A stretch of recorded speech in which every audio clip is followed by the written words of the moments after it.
if you're a Laker hater or doubter or whatever, like you could validate those concerns with the end of last season. But as someone who went to basically every game last year and had an up close look at it, I was like, they won 50 games despite having 3 iterations of the team. They had the pre-Dorian Finney-Smith trade. Then they go through this big change from D'Lo to Dorian Finney-Smith for like about a month and a half. Then they do the AD Luka trade. And then that's its own giant shift and change with last season.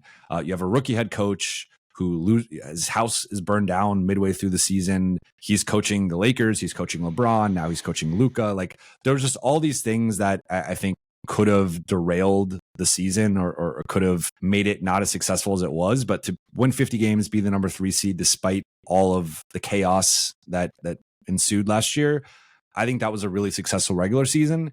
Now in the playoffs, they ran into a buzzsaw in Minnesota, and it was a horrible matchup for them. And Luka got banged up in the middle of the series. LeBron ended up tweaking a couple of things, and Austin was injured. Now, whether those guys were healthy or not, like I still think Minnesota wins the series, but I think they made some real changes with like DeAndre Ayton. For all of his flaws and whatever people want to say from Phoenix and Portland, he is a substantially better player than Jackson Hayes. Like that, it is not close on either side of the ball. So going from having Jackson Hayes as like your 20-minute a night placeholder center to DeAndre Ayton, that's a giant jump up.